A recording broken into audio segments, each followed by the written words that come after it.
I am a new graduate who has recently started working in the school dental service community. I was wondering if anybody has any great tips or tricks they have learned along the way that help them as a clinician working with pediatric patients.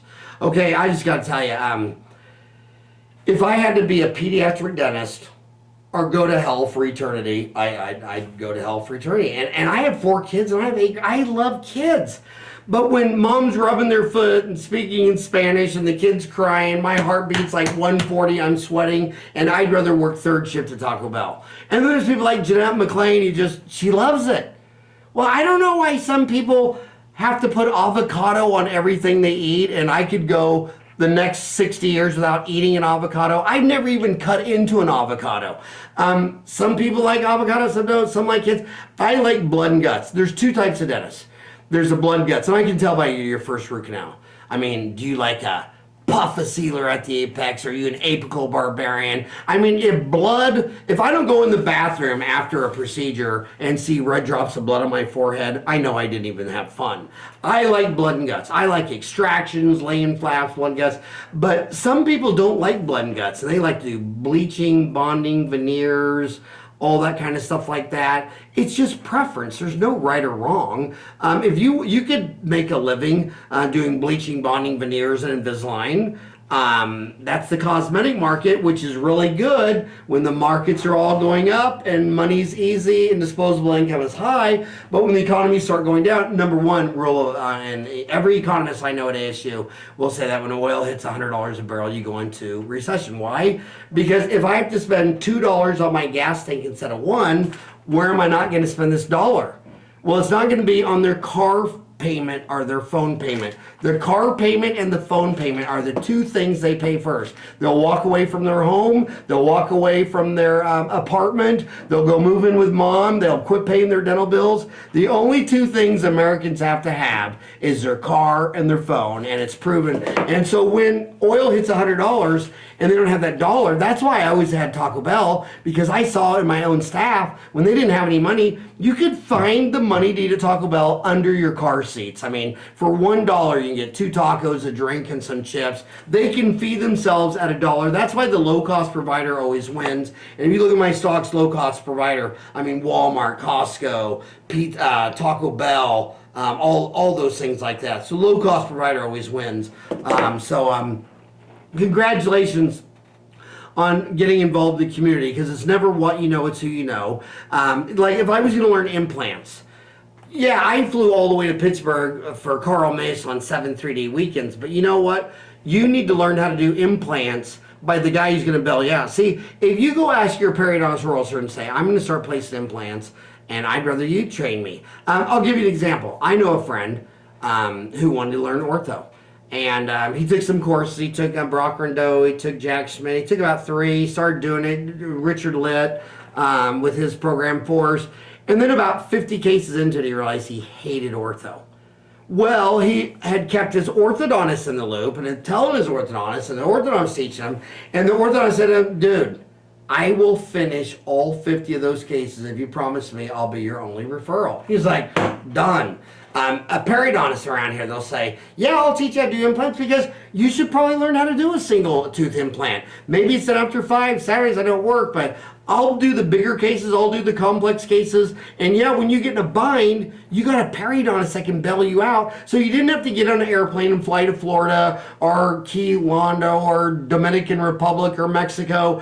You just had to drive across the street. Go ask all your, and if all your periodontists say, well, you know, if you want to learn how to do implants, you just learn how to refer them to me. Oh, thank you, Dr. Narcissist. How did I ever live without you? Is your name Narcissi? I mean, my gosh, most people know the hole's greater than the sum of its parts. Like, I say I'm a periodontist, and Chris is giving me 10 implants a month, and I'm loving it. And then after 5 years, he says, I'm going to start doing it myself. I'm like, damn, but that's what I would do if I was you. So then I'll sit there and say, okay, well, Chris, you know, maybe the first 5 years, maybe you should do the easy ones. Maxillary second bicuspids. You know, do the easy ones. Let me treatment plan these with you, but you don't want to be doing sinus lifts. You don't want to be doing this or that. And let's go into this. So now it's like, I'm going to teach you all the easy peasy, but now you have a value out of referral. Let me give you an example in Australia. There was a doctor, an orthodontist. What is that Australian orthodontist name? Oh my gosh, I should know his name. I'll just put in Australian, IN orthodontist. He's I'll put famous. Maybe that'll do it. My gosh, he's We'll add it in post. yeah. Oh my gosh, I'm so sorry. But anyway, they came out with Invisalign, and all the dentists decided that that all the orthodontists like, oh, this is gonna be bad. They're gonna be stealing from us. We need to not do that. And one orthodontist said, well, of course they're going to do it. Why would they do it? I mean, it's all going AI. It's all getting faster, easier. I'll give you an example. When I got to school at Indo, you had these stainless steel files, and you had to file like that. You look like Pee Wee Herman for like an hour just trying to get a deal. And I always had a blister on my finger and thumb. And then they came out with 300 RPM nickel nitride. Dude, what used to take an hour of filing, you could do in 3 minutes. I mean, all of dentistry every year gets faster, easier, higher quality, lower cost, and smaller. So yeah, Invisalign's a big deal. Their stock is crazily good. Like I say, my boys, we know we've lectured in 50 countries. My boys can believe we could be in the poorest country in Cambodia or whatever, and we go to a restaurant, and once they find out we're with the dental convention, here's a waitress, she's 17, she's already gorgeous, and she's asking about Invisalign. South Africa, when I lectured in South Africa, they had 25% unemployment, and every question they asked was about Invisalign. I mean, it's just huge. But what did he do? He said, okay, I know these guys are going to do it, and I know they're going to fly to the United States to learn how to do it. They're going to bring in some United States Invisalign people to do that. So he just got out there and he said, hey, if you're going to do Invisalign, I'm here to help. I close at 5. Bring your models, bring your cases. He started holding cases. Well, what did he find out?